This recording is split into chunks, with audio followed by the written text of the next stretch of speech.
بسم اللہ الرحمن الرحیم۔ پروگرام نئی سوچ کے ساتھ میں ہوں آپ کا میزبان افضال احمد۔ ناظرین، جیسا کہ سب کو پتہ ہے کہ اسلام جو ہے وہ پیار محبت کا دین ہے اور یہ ایک مکمل ضابطہ حیات ہے، اور اسلام ہی وہ سچا دین ہے جس کی بنا پر ہم کہہ سکتے ہیں کہ ہم دنیا کی سب سے بڑی پاور ہیں۔ اور ناظرین، اس میں سب سے بڑی چیز تو یہ ہے کہ اسلام جو ہے وہ پیار کا دین ہے، اور اس پیار کے اوپر چلتے ہوئے اگر آپ پوری دنیا کا جائزہ لیتے ہیں تو مسلمانوں میں جو ہے اس کی تعداد بڑھتی جا رہی ہے۔ یورپ میں مسلمان بڑھتے جا رہے ہیں، اور اس میں سب سے زیادہ جو تعداد ہے وہ نوجوانوں کی ہیں۔ آج ہم اسی کے اوپر بات کریں گے کہ مغرب میں جو نوجوان ہیں وہ اسلام کی طرف کیوں متوجہ ہو رہے ہیں، آخر کیا وجہ ہے، کیا وہ کون سی کشش ہے، وہ کون سی چیز ہے جس کی وجہ سے جو نوجوان اسلام کی طرف جو ہے وہ کھینچے چلے آ رہے ہیں۔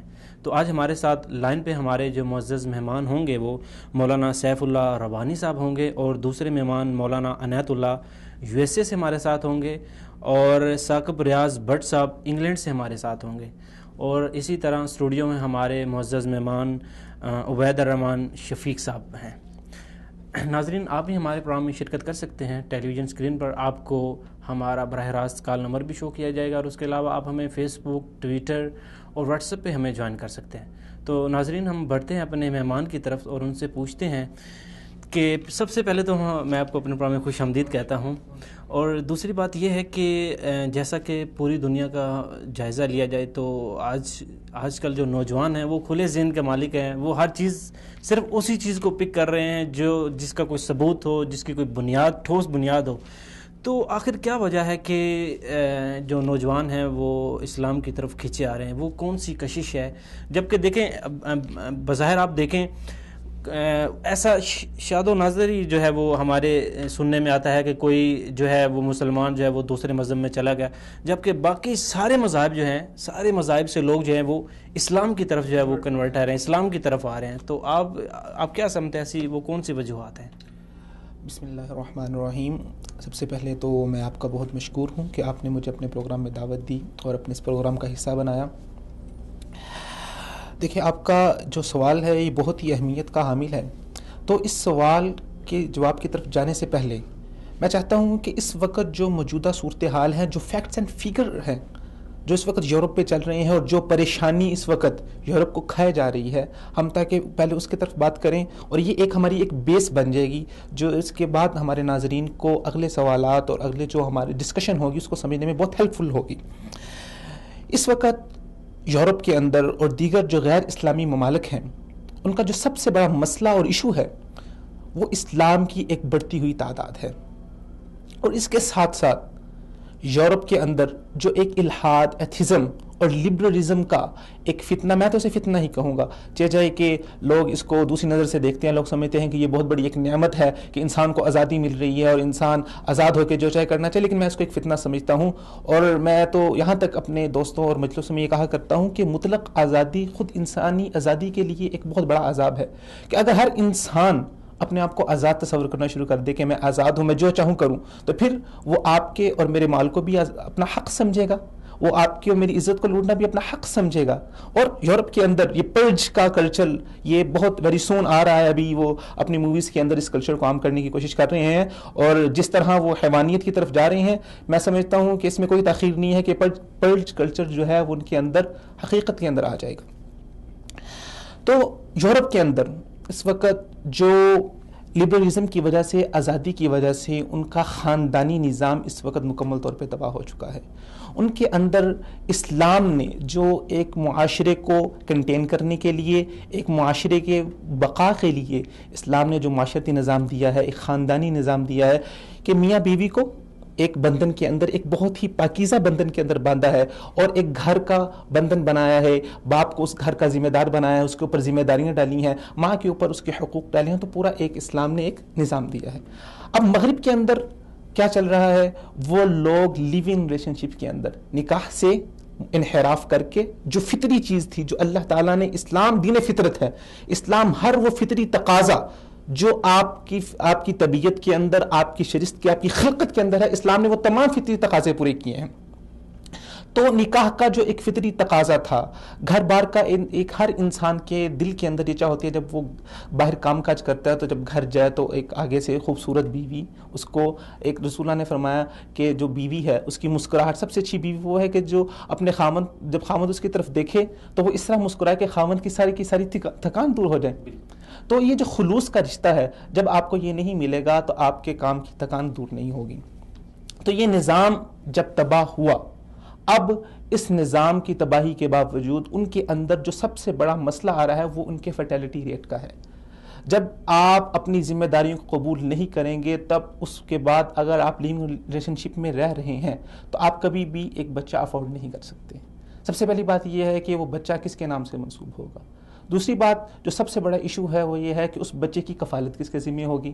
ظاہری بات ہے کہ جب اسلام نے تو ہمیں حقوق دیے، باپ کا ایک حق ہے، ماں کا ایک حق ہے، باپ جو ہے وہ کام کاج کرے گا، ماں بچوں کی تربیت کرے گی، لیکن جب آپ ان جتنی بھی حدود سے آزاد ہو کے سوچیں گے، جب آزاد ہو جائیں گے تو پھر بچہ اس کی کفالت کون کرے گا۔ بہت سارے مسائل ہیں، اس لیے وہ لیونگ ریلیشن شپ میں رہتے ہیں اور جو بچے ہیں ان کو پیدا کرنے سے، اپنا گھر بار چلانے سے وہ گریز کرتے ہیں۔ اب قدرت کا ایک یہ قانون ہے کہ کسی بھی کلچر کو اپنا وجود برقرار رکھنے کے لیے کم از کم فرٹیلٹی ریٹ جو درکار ہے وہ 2.1 کا فرٹیلٹی ریٹ ہے، کہ اس جو کلچر ہے اس کے ہر ماننے والے کے گھر کے اندر کم از کم 2 سے 3 بچے پیدا ہونے چاہیے۔ اگر یہ فرٹیلٹی ریٹ 2.1 سے کم ہو کر 1.9 پر آتا ہے تو وہ کلچر تباہی کی طرف چلنا شروع ہو جاتا ہے۔ اور 1.3 مطلب کہ 1 سے 1.5 بچہ، یعنی کہ ایک بچہ کسی گھر میں، ایک بچہ کسی گھر میں 2 بچے، تو یہ ایک ایسا ریٹ ہے کہ اس کے بعد وہ کلچر دنیا میں اپنا نام و نشان کبھی باقی نہیں رکھ سکتا۔ اب یورپ کے اندر جو اس وقت فرٹیلٹی ریٹ چل رہا ہے وہ نہایت کمزور چل رہا ہے۔ اگر ہم فیکٹس اینڈ فیگر کی بات کریں تو میرے پاس یہ حقائق موجود ہیں، رپورٹیں موجود ہیں، انٹرنیٹ کے اوپر پڑی ہیں، آپ ان کا مشاہدہ کر سکتے ہیں۔ فرانس کے اندر اس وقت جو عیسائیوں کا، کرسچن کا جو موجودہ فرٹیلٹی ریٹ چل رہا ہے وہ 1.8 ہے، جو کہ درکار 2.1 ہے۔ انگلینڈ کے اندر جس وقت فرٹیلٹی ریٹ چل رہا ہے وہ 1.6 ہے، اور یونان کے اندر 1.3، جرمنی میں بھی 1.3، اٹلی میں 1.2 اور اسپین میں 1.1 فرٹیلٹی ریٹ اس وقت جو عیسائیوں کا چل رہا ہے۔ اور انٹائر یورپی یونین، پورے یورپی یونین کے اندر اس کے 31 جو ممبران ممالک ہیں اس کے اندر جو اوسطاً شرح پائی گئی ہے 1.38 کی پائی گئی ہے۔ لیکن اگر آپ یورپ کی شرح پیدائش 1.38% برقرار ہے، اگر یہ 1.3 جو ہمیں نظر آ رہی ہے تو یہ تو واضح اس بات کی علامت ہے کہ 2.11 جو درکار ہے، اب یورپ جو ہے اس کا کلچر وہ واپسی کو آ رہا ہے، وہ ریٹرن ہو رہا ہے۔ اب ان کو وہاں پر اپنے کاموں کے لیے افرادی قلت کا سامنا کرنا پڑے گا۔ ظاہری بات ہے جب آپ کی یوتھ، آپ کے نوجوان سامنے نہیں آئیں گے، معاشرے کو نہیں لے کے چلیں گے تو آپ کا معاشرہ کنٹین نہیں کر پائے گا۔ اب اپنے کاموں کے انہوں نے حصول کے لیے انہوں نے ایک نیا طریقہ کار اس کا اجرا کیا، وہ کیا ہے؟ امیگریشن کا۔ دوسرے ممالک سے لوگوں کو بلایا جائے اور ان کو وہاں پر بلا کے اپنے کام لیے جائیں ان کے ساتھ۔ یورپ اگر اس امیگریشن کا عمل ختم کر دے تو یورپ اور امریکہ کے کمپیوٹروں کے اوپر مکڑیوں کے جالے بن جائیں گے، دنیا کے اندر وہ فلاپ ہو جائیں گے اور ان کی وہ اپنے آپ کو کنٹین، اپنی حقیقت کو برقرار نہیں رکھ پا سکتے۔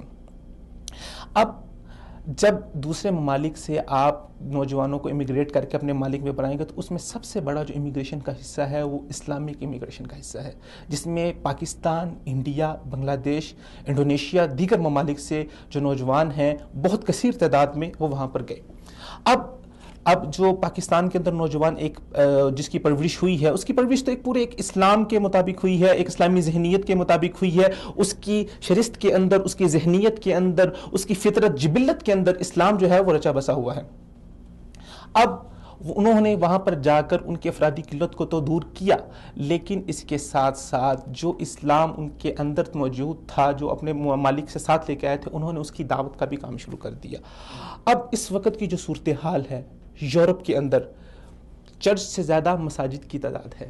فرانس اور اٹلی یہ وہ ممالک ہیں جو کرسچنزم کے اندر بہت متعصب قسم کے تھے، اور یہ ایک ہسٹری کے اندر اگر آپ پڑھ کے دیکھیں تو فرانس کے اندر دنیا کے سب سے زیادہ چرچ پائے جاتے تھے، لیکن آج جو موجودہ صورتحال ہے اس وقت فرانس میں مساجد کی تعداد چرچوں سے زیادہ ہو چکی ہے۔ بالکل ایسے فرانس بڑھ گیا ہے مساجد کے ساتھ. لوگ وہاں پہ چرچوں کو خرید کے مسجدوں میں تبدیل کر رہے ہیں. اور فرانس کے صدر سے لاسٹ یہ جو انٹرویو ہوا سے پوچھا گیا کہ آپ جو ہے آپ مسلمانوں کی تعداد اس قدر آپ فرانس کے اندر بڑھ رہی ہے تو آپ نے اس کے سد و باب کے لیے کیا کیا ہے. جب ظاہری بات ہے کہ جب مسلمان کثیر تعداد میں آ جائیں گے تو اس کے بعد ان کی حکومت ہوگی, وہ اپنے معاملات کو چلائیں گے. تو فرانس کے صدر نے ایک خیر اس نے تو میڈیا کو چپ کرانے کے لیے ایک جو جسے کہتے ہیں وقتی سا جواب دے دیا, لیکن یہ ان کے لیے بہت بڑا ایشو ہے. اس نے کہا کہ میں بھی مسلمان ہو جاؤں گا. جب اسلام کی طاقت آئے گا, اسلام کا غلبہ آئے گا, جیسا دیس ویسا بیس, ہر جس طرح کا رنگ اس طرح کے رنگ میں رنگ جاؤ. تو فرانس, جرمنی, اٹلی اس وقت یہ ایسے ممالک ہیں جن میں مسلمانوں کی تعداد دن بدن بڑھتی سے بڑھتی جا رہی ہے. اور مزے کی بات جو سب سے حیران کن بات ہے وہ یہ ہے کہ جدھر یورپینز کا, کرسچنوں کا فرٹیلٹی ریٹ 1.8, 1.3, 1.2 جتنا کمزور جا رہا ہے, وہاں پر جو مسلمان لوگ جو وہاں پر مقیم ہیں, جو امیگریٹ ہو کر وہاں پر آئے ہیں, ان کا فرٹیلٹی ریٹ 6.2, 6.8, 6.5 جو ریکوائرڈ رن ریٹ ہے اس سے بھی کہیں زیادہ جا رہا ہے. ریکوائرڈ ہمارے پاس 2.1 تھا اور مسلمانوں کا فرٹیلٹی ریٹ 6.1 جا رہا ہے. فرانس اور جرمنی کی رپورٹ کے مطابق کہا کہ اگر اس کام کو نہیں روکا گیا تو 2050 کے اندر فرانس ایک اسلامی ملک ہوگا. بالکل. اور اگر اس چیز کو دیکھا جائے تو اس میں جو مساجد کی تعداد ہے وہ ہزاروں میں ہے. بالکل ہزاروں میں جو مساجد کی تعداد آ رہی ہے. ابھی دیکھا جائے تو ابھی جو کچھ عرصہ پہلے ایک رپورٹ آئی تھی, اس میں جرمنی میں 1500 سے زیادہ مساجد جو ہیں وہ تھی, اور وہ بھی مساجد بڑی مساجد, اور وہ اسلامک سینٹر بھی ہیں, اسلامک سینٹر بھی ہیں اور مساجد بھی ہیں, وہ 1500 سے زیادہ ہیں. اب یہ دیکھیں, یہ صرف جرمنی کی. اگر اس صورتحال کو اگر صرف آپ 1500 اگر آپ اس چیز کو دیکھا جائے تو یہ تو جو مسلمانوں کی تعداد ہے وہ لاکھوں اور کروڑوں میں جا رہی ہے. بالکل, بلینز آف مسلمز وہاں پر ہیں اور وہ اپنے کلچر کو وہاں پر پھیلا رہے ہیں اور اسلام کی دعوت کو عام کر رہے ہیں. یہاں پر ایک کال ہے, ہم کالر سے بات کرتے ہیں. ہلو, السلام علیکم.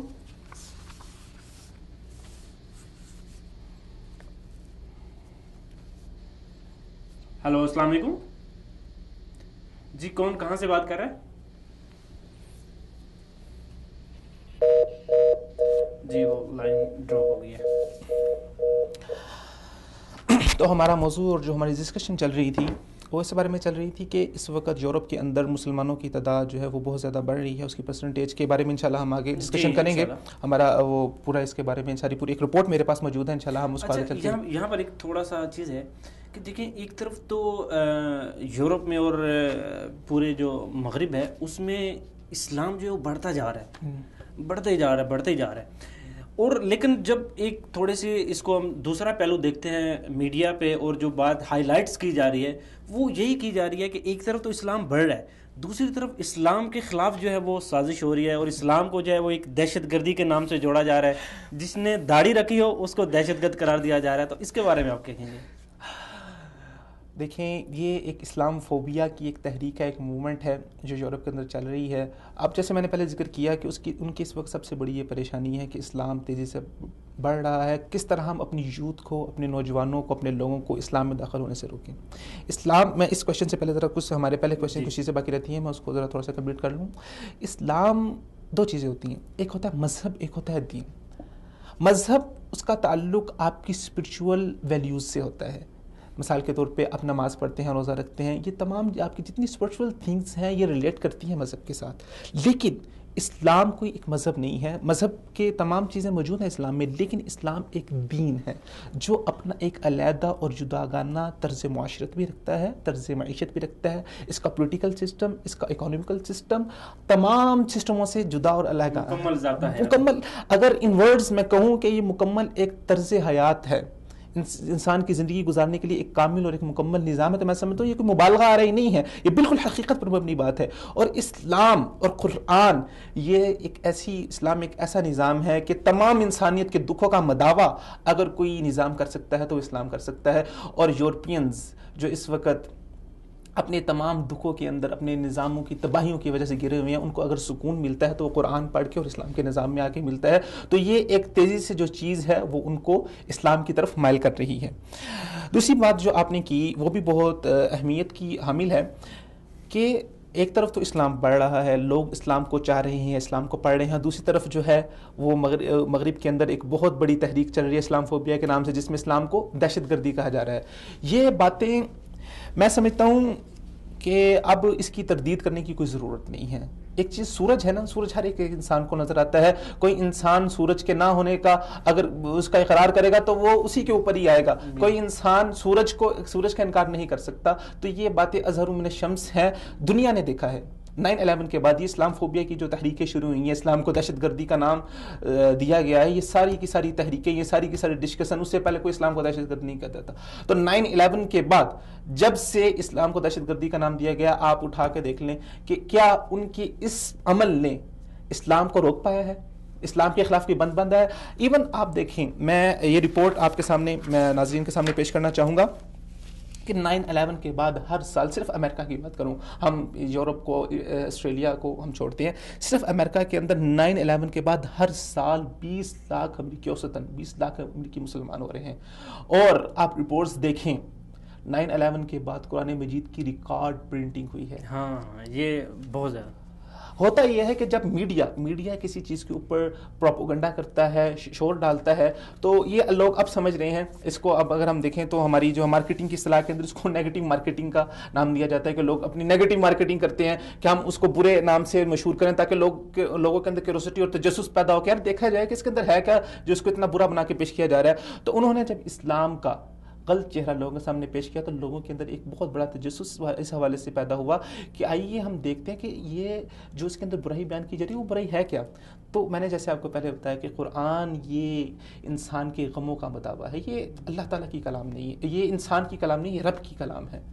ما ھذا الا قول البشر. جب کفار, جن کو اپنے آپ مشرکین مکہ, جن کو اپنی فصاحت کے اوپر ناز تھا, جو اپنے آپ کو افصح العرب کہا کرتے تھے, انہوں نے بھی جب قرآن کو پڑھا تو ان کی بھی زبانیں جو ہے نا وہ گنگ ہو گئی قرآن کے سامنے. تو جب وہ قرآن کی طرف آتے ہیں, دیکھتے ہیں یار اتنا امن والا دین ہے, اتنا سلامتی والا دین ہے کہ اس نے ہر ایک جگہ پہ جا کے ہر ایک انسان, جانور, ہر ایک کے حقوق کا خیال رکھا ہے, بھائیوں کے حقوق کا خیال رکھا ہے, ہر قسم کا نظام دیا ہے. رسول اللہ صلی اللہ علیہ وسلم نے فرمایا کہ ایک عورت بلی کی وجہ سے جہنم میں چلے گی. کیوں؟ کہ اس کو باندھے رکھتی تھی, اس کے ساتھ اس نے سلوک نہیں کرتی تھی, اس کو کھانے کو نہیں دیتی تھی. تو ایک اسلام جو ایک جانور کے حقوق کا اتنا تحفظ کر رہا ہے, کیا کبھی وہ کسی انسان کے حقوق کا تحفظ نہیں کرے گا؟ کبھی وہ یہ کہے گا کہ آپ ایک انسان کو ماریں؟ من قتل نفسا فكأنما قتل الناس جميعا. قرآن کے اندر اللہ تعالیٰ فرماتے ہیں کہ جس نے ایک انسان کو قتل کیا گویا اس نے پوری کی پوری انسانیت کو قتل کر دیا. تو اسلام تو امن کا دین ہے, امن کا گہوارہ ہے. جو انسان اسلام کی آغوش میں آ جاتا ہے وہ امن اور رحمت کی آغوش میں آ جاتا ہے. تو یہ ساری چیزیں ہیں جو ایک وہ تردید کر رہے ہیں, لیکن اسلام کا جو ایک پہلو پھیل رہا ہے, جو اسلام مغرب کے اندر بہت تیزی سے پھیل رہا ہے, وہ اسلام کی حقیقت ہے. اور جو اسلام فوبیا کی تحریکیں چلی ہیں 9/11 کے بعد, یہ رپورٹس ہیں, انٹرنیٹ کے اوپر سب سے زیادہ سرچ کیا جانے والا مذہب اسلام ہے, اور سب سے زیادہ سرچ کیا جانے والا نام محمد صلی اللہ علیہ وسلم کا ہے. یہ سب چیزیں 9/11 کے بعد ہے. میں کہتا ہوں کہ میں تو خوش ہوتا ہوں, میں اس بات سے خوش ہوتا ہوں کہ یہ اور نیگیٹو فیس دنیا کے سامنے پیش کرے, اور دنیا خود اس بات کا فیصلہ کر لے گی کہ انہوں نے کس چیز کو اختیار کرنا ہے, کیونکہ تمام غموں کا مداوع, تمام مسائل کا حل صرف اور صرف اسلام کے پاس ہے. جی بالکل, جیسا کہ پروگرام کے شروع میں نے کہا تھا کہ جتنا زیادہ جو دوسرے مذاہب ہے وہ اسلام کے خلاف برائیاں کر رہے ہیں اور اسلام کو بدنام کرنے کی ناکام کوشش کر رہے ہیں, بالکل ناکام کوشش کر رہے ہیں. اب دیکھیں جیسا کہ آج کا جو دور ہے وہ انٹرنیٹ کا دور ہے, ہر بندہ جو ہے وہ یوں کہہ لیں کہ ہر اس کی پہنچ ہے, ہر جگہ انٹرنیٹ اس کی پہنچ ہے. تو اس میں ہمارے ان بھائیوں کا بہت بڑا ہاتھ ہے جنہوں نے جو ہے وہ قرآن پاک کی تفسیر اور مسائل اور ساری چیزیں جو ہیں وہ انٹرنیٹ پر جو ہے وہ بالکل میں سمجھتا ہوں کہ یہ ان کا ماشاءاللہ ایک سمجھ لیں کہ بہت بڑا کارنامہ ہے کہ انہوں نے اس چیز کی افادیت کو سمجھا اور انہوں نے لوگوں تک صحیح مواد کو فراہم کیا, صحیح کتب کی فراہمی کی, صحیح چیزیں دی. اور میری آج کل کے جو ہماری یوتھ ہے, جو ہمارے نوجوان ہیں اور جو ہمارے اسلامک اسکالرز ہیں, میری ان سے گزارش ہے کہ آپ ان جدید وسائل کو استعمال کریں. یہ جتنے جدید وسائل ہیں, یہ انٹرنیٹ ہے, یہ سوشل میڈیا ہے, یہ ٹی وی نیٹ ورک ہے, یہ پرنٹ میڈیا ہے, الیکٹرانک میڈیا ہے, اس تمام کے تمام وسائل یہ آپ کے لیے بنے ہیں.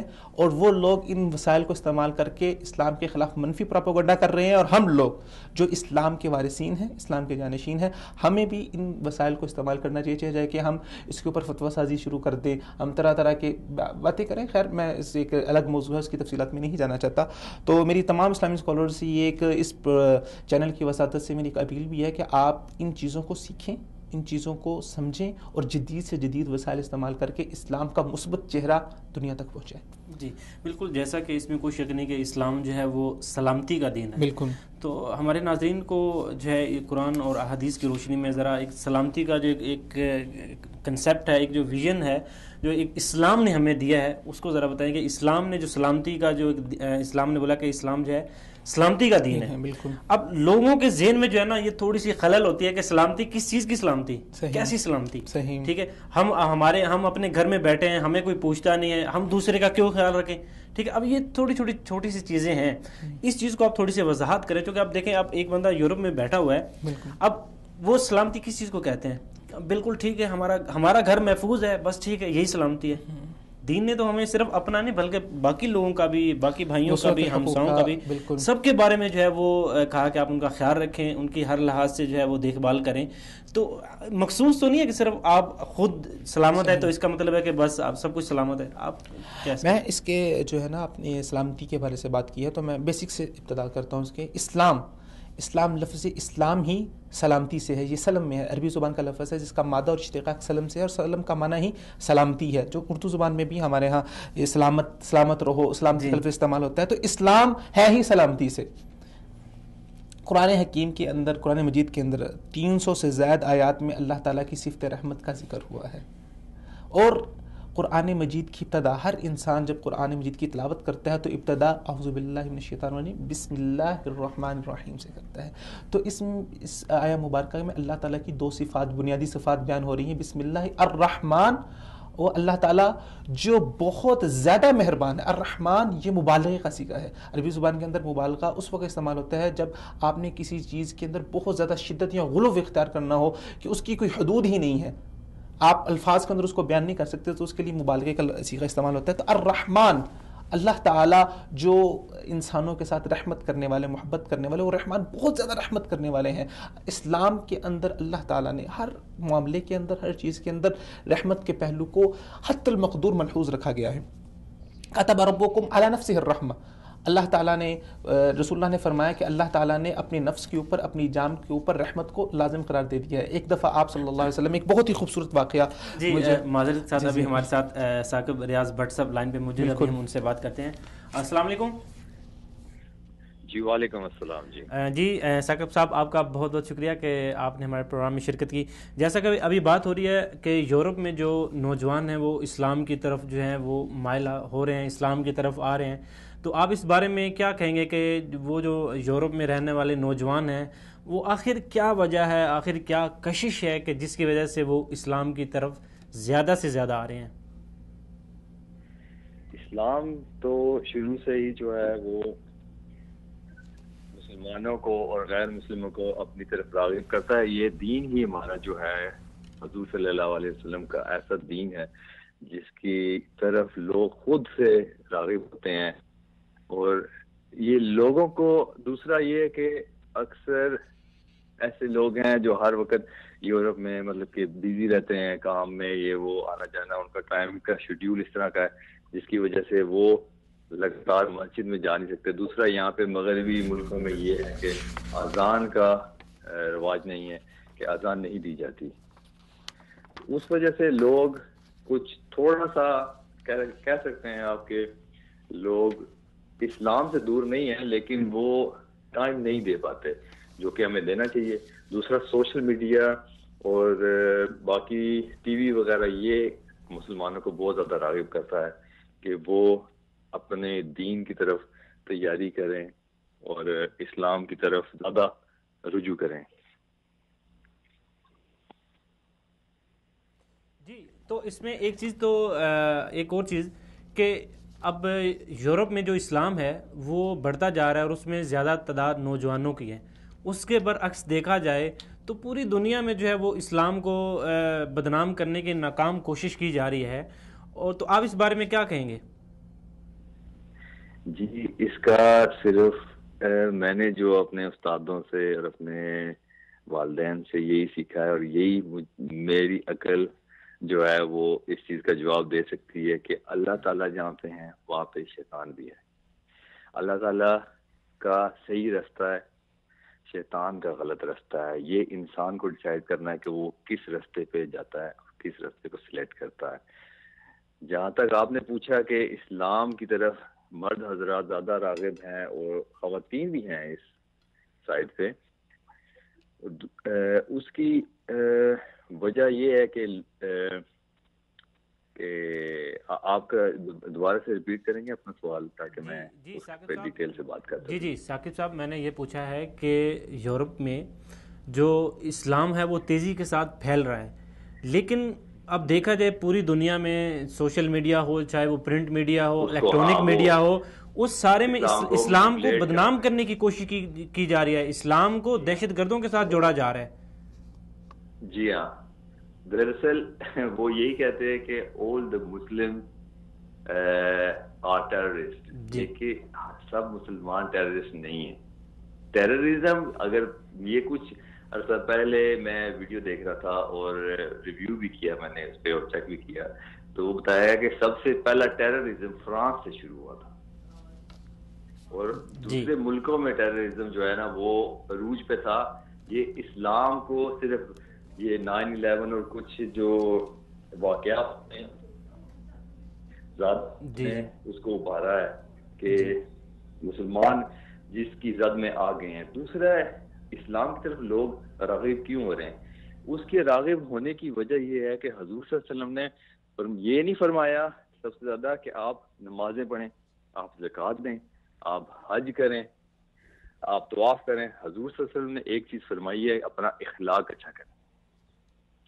اور مغربی ملکوں میں اسلام کی طرف دوسرے لوگوں کا راغب ہونے کی وجہ یہی ہے کہ جب ہمارا اخلاق اچھا ہوگا, لوگ اس اخلاق کی وجہ سے جو ہے نا وہ اسلام کی طرف زیادہ راغب ہوں گے. دوسرا پھر ہمارے اعمال وہ ہمیں وہیں لے کے جائیں گے جیسا ہم کام کریں گے. جی ثاقب صاحب, جیسا کہ آپ انگلینڈ میں ہوتے ہیں, تو انگلینڈ میں جو نوجوان ہیں جو اسلام کی طرف آ رہے ہیں, تو معاشرتی لحاظ سے جو وہاں کے لوگ ہیں وہ ان کے ساتھ کیسا رویہ, کیسا سلوک ان کے ساتھ کر رہے ہیں؟ جہاں پہ اچھے لوگ ہیں وہاں پہ برے لوگ بھی ہیں. میری والدہ ہمیشہ مجھے یہی کہتی ہیں کہ 5 انگلیاں کبھی بھی برابر نہیں ہو سکتی. ہماری کمیونٹی میں صرف مسلمانوں کو نہ آپ لیں, کمیونٹی کو اگر لیں, دیکھ لیں آپ, پاکستانیوں کو دیکھ لیں, بنگلہ دیشیوں کو دیکھ لیں, جو مسلمان صرف پہلے ہم اپنی کمیونٹی کی بات کرتے ہیں, تو وہ اس میں اچھے بھی ہیں اس میں برے بھی ہیں. لیکن لوگ راغب صرف اس وجہ سے, ایسے نان مسلم بھی ہیں. آپ دیکھیں جرمنی اٹھا لیں, آپ پیرس اٹھا لیں, آپ اٹلی اٹھا لیں, اسپین اٹھا لیں, سب ملکوں میں لوگ, امریکہ میں بھی بلکہ زیادہ, جس طرح ہم دوسرے طبقوں کو تنقید کا نشانہ بناتے ہیں, جس طرح زائنسٹ ہیں, اسرائیلی ہیں, عیسائی ہیں. آپ کو پتہ ہے یورپ میں زیادہ تر عیسائی ہیں, ٹھیک ہے, یہاں پہ حکومت اوپر سے لے کے نیچے تک عیسائیوں کی ہے. لیکن ہمارا ان کے ساتھ مقابلہ نہیں ہے. حضور صلی اللہ علیہ وسلم نے فرمایا آپ دوسرے طبقے کو یا دوسرے ریلیجن کو اٹیک نہیں کریں. یہ اسلام میں سب سے اچھی بات ہے. اس چیز کو دیکھ کے لوگ اس کی طرف راغب ہوتے ہیں. دوسرا پھر ہمارا طور طریقہ, ہمارے اچھے بھی ہیں لوگ, برے بھی ہیں, تو اس کو زیادہ لوگ اٹریکٹ کرتے ہیں. اس کی وجہ سے لوگ زیادہ, ہاں لوگ اگینسٹ بھی ہیں اسلام کے, ایسے اسلامی فوبک بھی ہیں لوگ, تو وہ ہر چیز جو ہے نا ساتھ ساتھ چلتی, جہاں ٹھنڈا ہے وہاں گرم بھی ہے.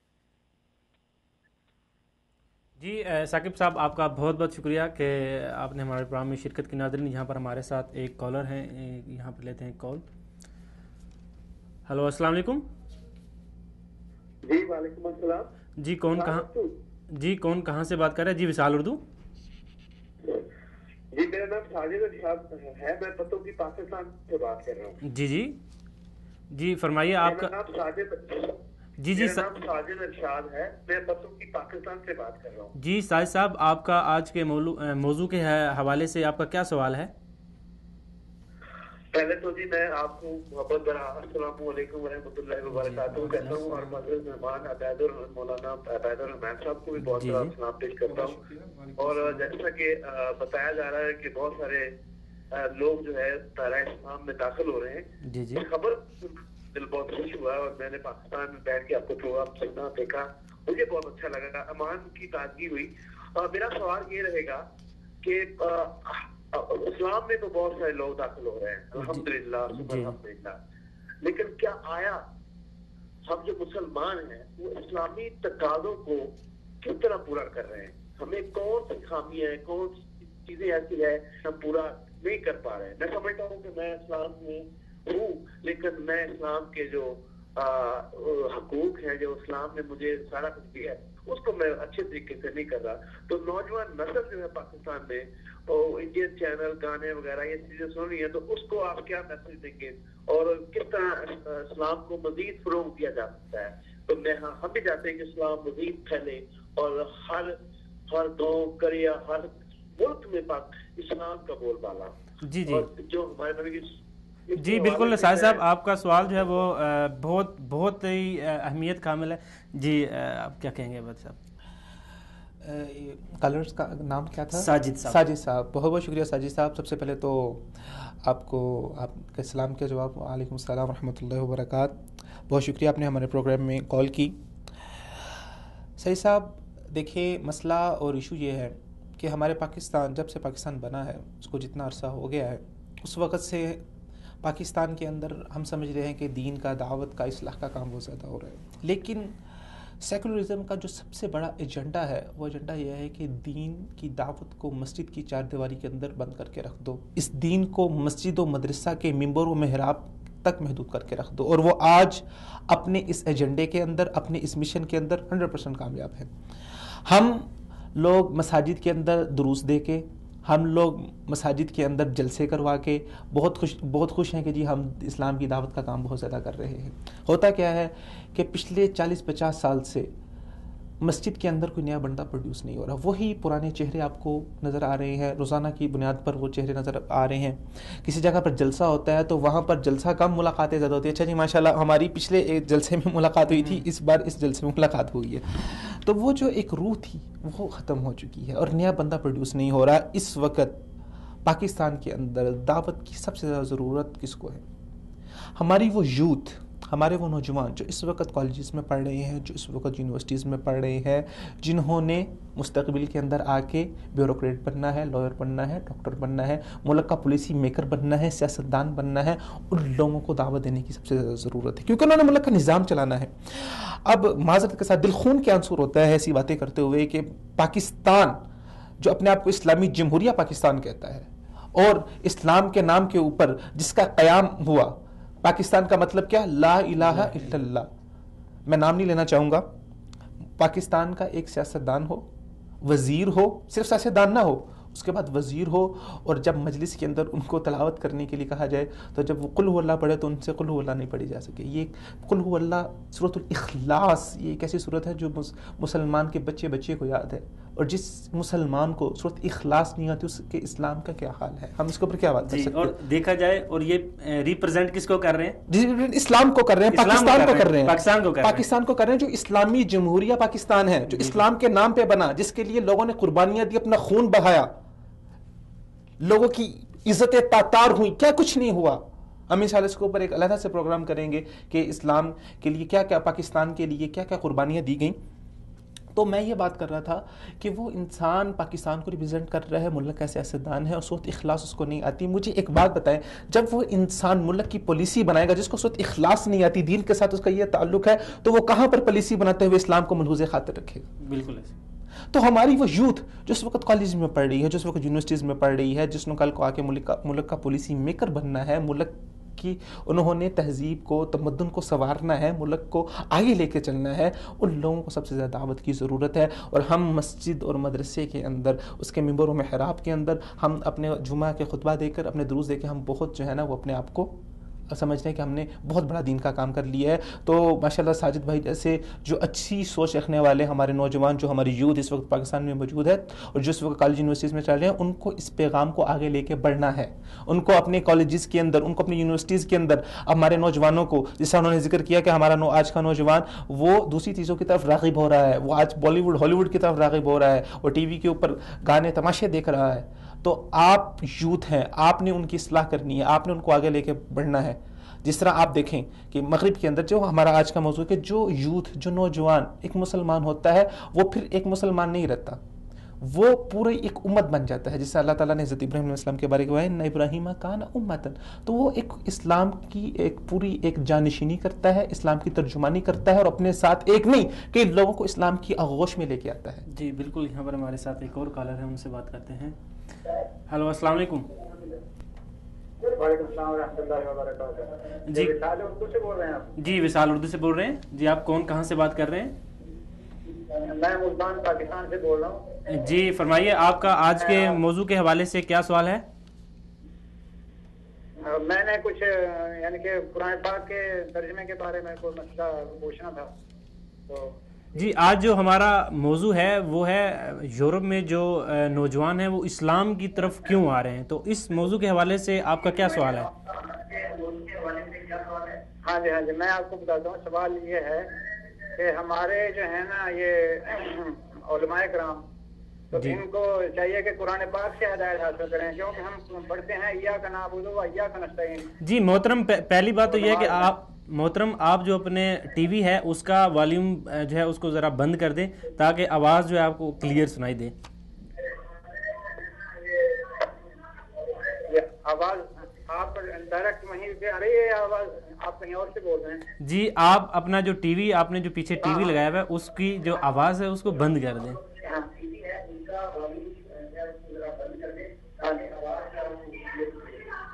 نہیں میں صحیح بول رہا ہوں. یہ جی آپ اپنا سوال بتائیے.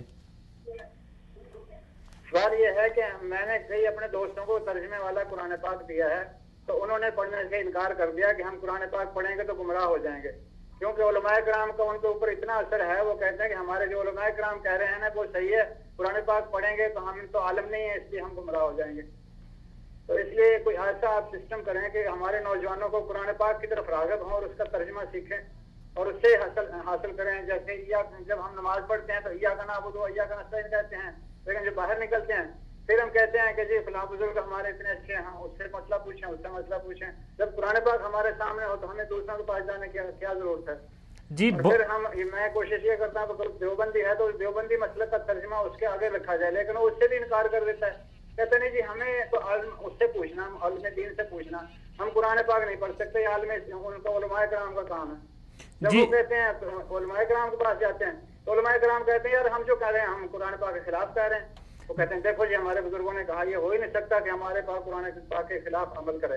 جی بالکل آپ کا جو بالکل آپ کا جو سوال ہے, پھر میں آپ کو 2-4 مثالیں بھی دوں گا. ایسی میرے پاس مثالیں ہیں کہ میں نے ان کو کہا دیکھو قرآن پاک میں یہ لکھا ہے.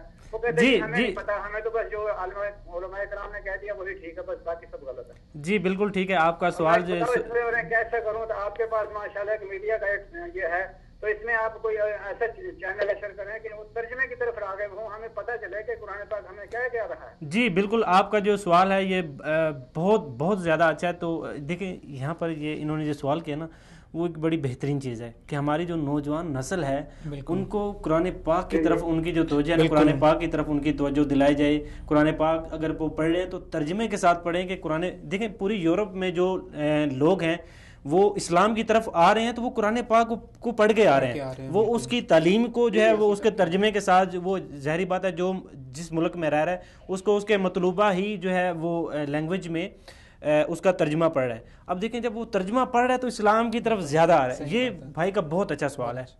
بالکل جی, قرآن مجید تو مرجع الخلائق ہے, تمام علوم کا منبع ہے. اللہ تعالیٰ فرماتے ہیں وَلَقَدْ يَسَّرْنَا الْقُرْآنَ لِلذِّكْرِ فَهَلْ مِن مُدَّكِرٍ. اللہ تعالیٰ کہتے ہیں کہ ہم نے قرآن کو تو آسان کر دیا ہے, کوئی ہے سمجھنے والا جو قرآن مجید کی طرف آئے, قرآن مجید کو پر غور و خوض کرے.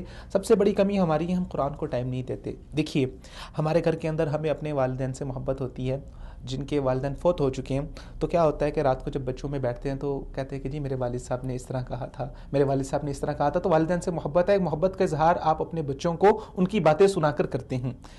تو کیا ہمیں اللہ تعالیٰ سے محبت نہیں ہے؟ ہم اس کا دعویٰ نہیں کرتے؟ کیا ہمیں رسول اللہ سے محبت نہیں ہے؟ کیا ہمیں قرآن سے محبت نہیں ہے؟ تو کیا کبھی ہم نے رات کو یا صبح کے وقت اپنے بچوں کو بٹھا کے قرآن مجید کی ایک آیت کا ترجمہ یا 2 آیات کا ترجمہ بھی سکھایا ہے، کہ قرآن مجید کا ترجمہ بھی بتایا ہے؟ یہ ہمارا دین کے ساتھ تمسک اور دین کے ساتھ تعلق ہے جو ہمارے پاکستان کے اندر لوگوں کا ہے۔ تو قرآن مجید، جو انسان قرآن مجید کو پڑھ لیتا ہے، قرآن مجید کا معنی سمجھ لیتا ہے، اس کو تفسیر کے ساتھ، اس کو مفہوم کے ساتھ، صرف قرآن پڑھ لینا، اس بات کی حقیقت کے اندر کوئی شک نہیں کہ قرآن اللہ تعالیٰ کی ایسی کتاب ہے کہ جو انسان اس کو چھوتا ہے اس کے اوپر بھی نیکی ہے، جو دیکھتا ہے اس کے اوپر بھی نیکی ہے، اور پڑھنے کے اوپر بھی نیکی ہے۔ لیکن قرآن کا نازل کرنے کا جو اصل مقصد تھا وہ یہی تھا کہ قرآن مجید کو اللہ تعالیٰ کہتے ہیں کہ ہم نے نازل فرمایا لیدبروا آیاتہ، تاکہ قرآن مجید کی آیات کے اوپر تدبر کیا جائے۔ تدبر عربی زبان کا لفظ ہے، اس کا معنی دبر ہے۔ دبر کسی چیز کی پشت کو کہا جاتا ہے۔ کوئی بھی چیز ہوتی ہے اس کی ایک اپ سائڈ ہوتی ہے، ایک باٹم سائز ہوتی ہے۔ تو یعنی کہ اللہ تعالیٰ مسلمانوں کو یہ حکم دے رہے ہیں، ان کو یہ بتانا چاہ رہے ہیں قرآن کے اندر کہ آپ قرآن کے معنی کے اندر اس قدر غوطہ زن ہو جاؤ، اس قدر اس کے معنی کے اندر ڈوب جاؤ کہ تم اس کی باٹم لائن تک پہنچ جاؤ، اس قدر قرآن کے معنی کے اندر کھپ جاؤ۔ اور ہم تو سادہ ترجمہ پڑھنے سے بھی قاصر ہیں، نہ ہم اس کی کوشش کرتے ہیں۔ تو میری تو گزارش ہے جتنے ناظرین دیکھ رہے ہیں، زیادہ نہیں، اپنے روزانہ کی روٹین میں، اپنے دن کے اندر، اپنی مصروفیات میں سے صرف 15 منٹ، اور رسول اللہ نے فرمایا کہ جو انسان صبح فجر کے بعد بیٹھتا ہے اور 2 آیات پڑھتا ہے، وہ 2 آیات اس کے لیے اللہ تعالیٰ کے راستے میں 2 سرخ بختی اونٹنیاں، اگر ہم اس چیز کو آج کے معنی میں کریں تو 2 لینڈ کروزرز V8 یا 2 آڈی کارز اللہ تعالیٰ کے راہ میں جو ہے وہ صدقہ کرنے کا اجر اس انسان کو مل گیا تھا۔ تو فجر کے بعد صبح بیٹھیے، صرف 15 منٹ 2 آیات اس کو پڑھیے، قرآن مجید کا ترجمہ اپنے گھر میں رکھیے، تفسیر پڑھیے، دیکھیے پھر کس طرح اس قرآن کی برکات سے ہمارے معاشرے میں تبدیلی آتی ہے، اور ہمارا معاشرہ ایک امن کا گہوارہ، ہمارا معاشرہ دنیا کے اندر ایک جنت کی تصویر اس کی شکل اور اس کی تصویر پیش کرے گا۔ جی بالکل ناظرین، گفتگو کا سلسلہ ابھی جاری ہے، یہاں پر وقت ہو گیا ایک چھوٹی سی بریک کا، ملتے ہیں شارٹ بریک کے بعد۔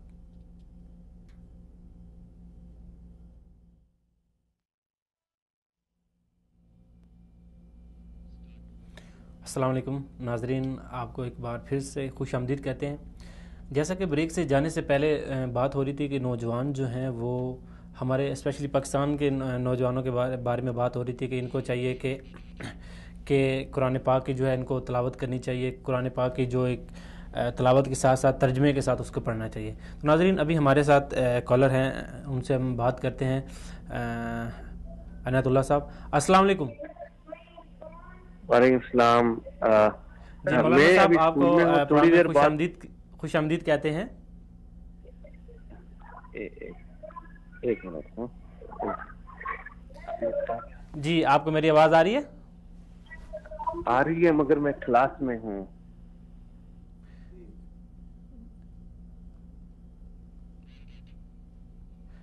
لگتا ہے یہاں پر کال ڈراپ ہو گئی ہے۔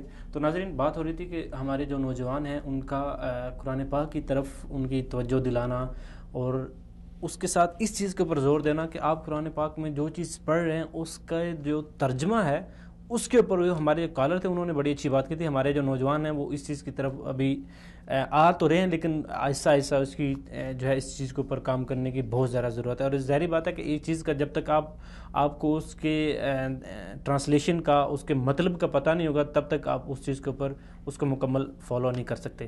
تو ناظرین بات ہمارا جو موضوع ہے وہ یہی ہے کہ مغرب کی ہم اس چیز کو ہم دیکھ رہے ہیں۔ تو مغرب میں جو زیادہ تر لوگ ہیں وہ کس چیز کو دیکھ کے اسلام کی طرف آ رہے ہیں؟ تو ناظرین ہم آپ کو یہاں پر ایک ویڈیو دکھائیں گے جس میں ایک امریکہ میں ایک جو ٹاپ کلاس سنگر ہے اس کا اسلام کی طرف آنا، اور اسلام میں آ کر اس کی جو ایک فیلنگ ہے وہ کیسی ہے۔ ناظرین یہاں پر ہم ایک ویڈیو دیکھتے ہیں، اس کے بعد بات کرتے ہیں کہ جو ہے وہ کیون گیٹس ہیں سنگر، ان کا اسلام کی طرف آنا۔ ناظرین یہاں پر ویڈیو دیکھیں، اس کے بعد ہم اس بات کو جاری رکھتے ہیں۔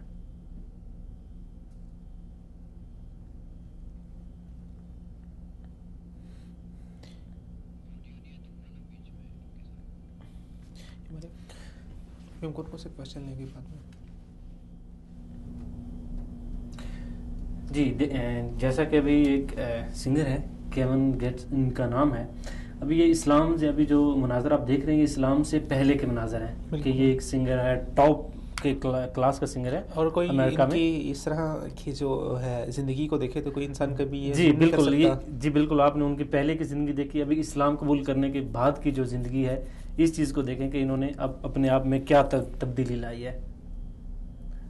ابھی مختلف جگہوں پہ انہوں نے اس چیز کا جو ہے وہ اعلان کیا ہے کہ میں اسلام قبول کر چکا ہوں. یہ ہماری ملاقات ان سے ہوئی تھی تو ان سے بات ہم کر رہے تھے کہ وہ انہوں نے اسلام قبول کیسے کیا. ابھی یہ اس دفعہ انہوں نے حج کیا ہے اور حج کے یہ مناظر ہے, ٹھیک ہے. حج میں یہ حج سے پہلے آئے تھے, انہوں نے عمرہ بھی کیا پھر حج بھی کیا.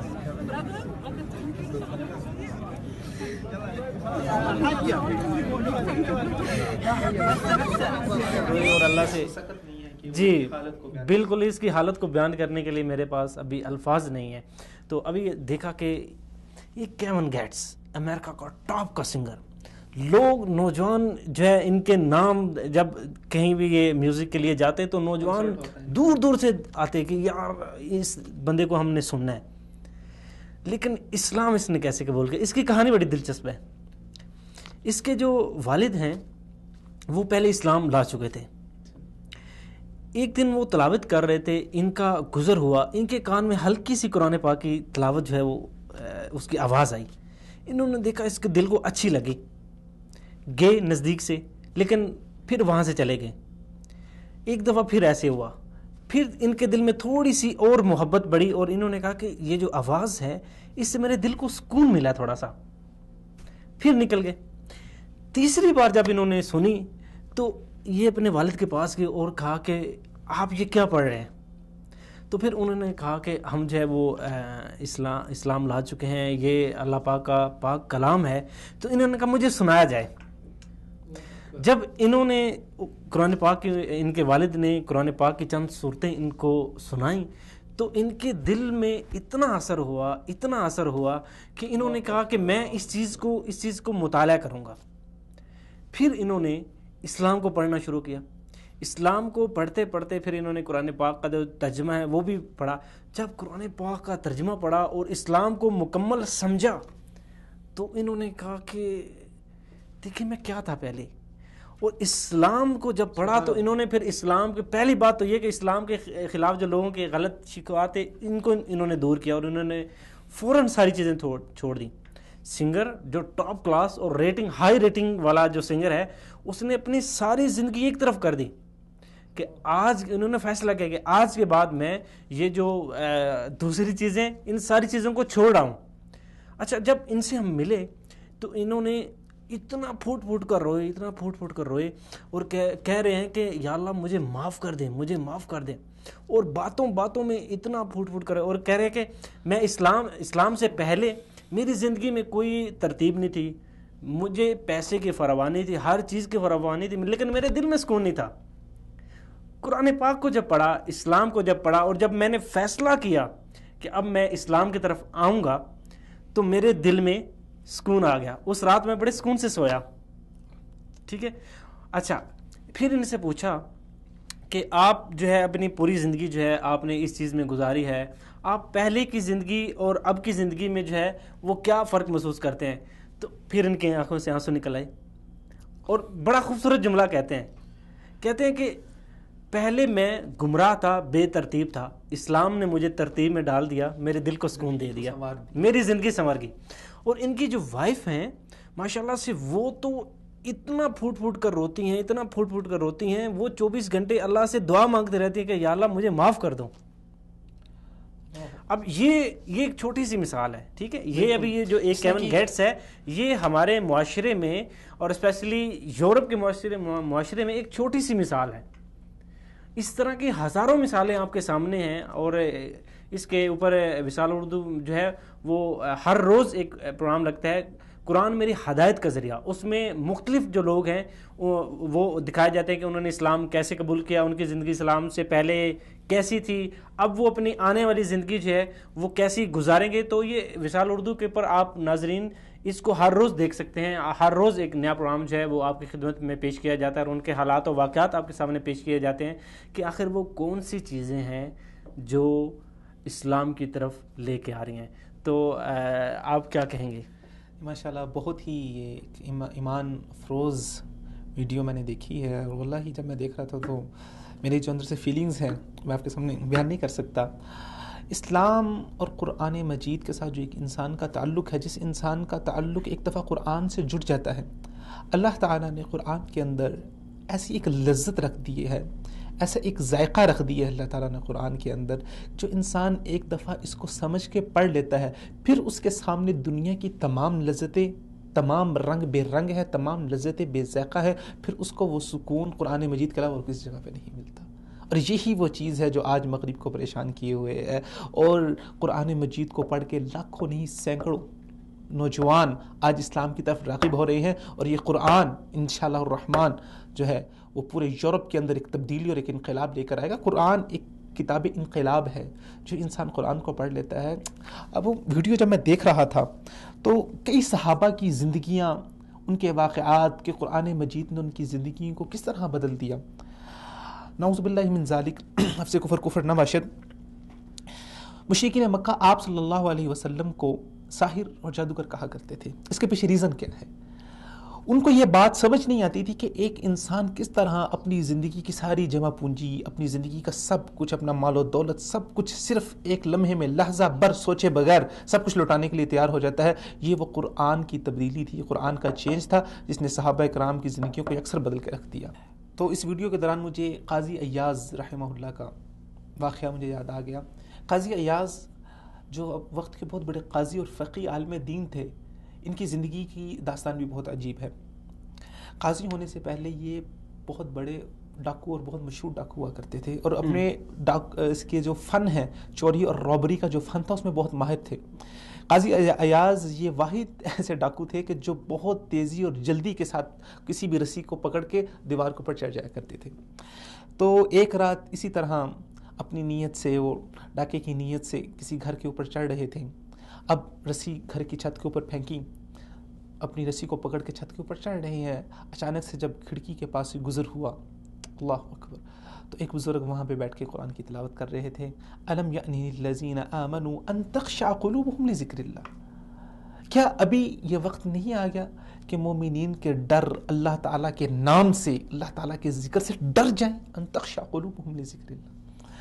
قاضی ایاز یہ آیت ان کے کانوں میں پڑی اور ان کے دل پہ جا کے اس نے ایک ایسی چوٹ کی کہ وہاں پر قاضی ایاز رحمہ اللہ کے ہاتھ اس رسی سے چھوٹ گئے اور اس بلندی سے نیچے زمین پر آ کے رہے، اور وہاں پر اپنا سر پکڑ کے بیٹھ کے سوچنے لگ پڑے کہ کس ڈگر کے اوپر جا رہا ہوں میں، کس نہج کے اوپر اپنی زندگی گزار رہا ہوں.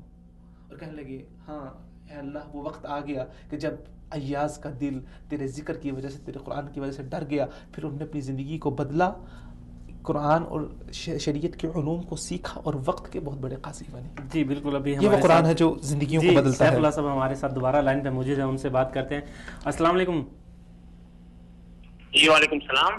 جی مولانا صاحب، آپ کو میں اپنے پروگرام میں خوش آمدید کہتا ہوں. جیسا کہ ابھی ہماری جو بات ہو رہی ہے وہ یہ ہو رہی ہے کہ جو یورپ میں نوجوان ہیں ان کا اسلام کی طرف آنا اور اسلام کو جو ہے قبول کرنا، اس میں دن بہ دن اضافہ ہی ہوتا جا رہا ہے. تو آپ کیا سمجھتے ہیں کہ جو یورپ میں رہنے والے نوجوان ہیں ان کا جو اسلام کی طرف آنا، اس کی سب سے بڑی وجہ آپ کیا سمجھتے ہیں کہ کیا ہے؟ دیکھیں، یہ سب سے بڑی بات تو یہ ہے کہ وہ لوگ ایک تحقیق کے ذریعے یہاں تک پہنچ چکے ہیں کہ اس وقت انہوں نے اپنے معاشروں میں بنتے ہوئے اور بگڑتے ہوئے حالات کو اچھے طریقے سے دیکھ لیا.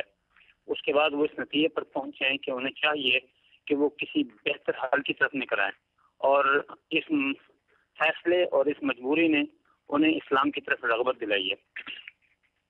جیسے ہمارے معاشرے میں اسلام میں رہنے والے بہت سارے لوگ اب اسلام سے یعنی اس کی افادیت سے انکاری ہوتے جا رہے ہیں، اسی طریقے سے وہ لوگ اپنے معاشرے میں جب حالات میں رہ کر انہوں نے دیکھا نا کہ اس میں ان کے لیے سکون نہیں ہے اور ان کا مستقبل تاریک ہو رہا ہے اور اس سے ان کا معاشرتی نظام، اسی طریقے سے ان کی زندگی کا سسٹم سارا کا سارا تباہ ہو رہا ہے، تو انہیں مجبوراً یہ رخ اختیار کرنا پڑا. اور اس کے بعد وہ اب بڑے اہتمام کے ساتھ دین کی طرف رغبت یعنی دین کی طرف مائل ہو رہے ہیں.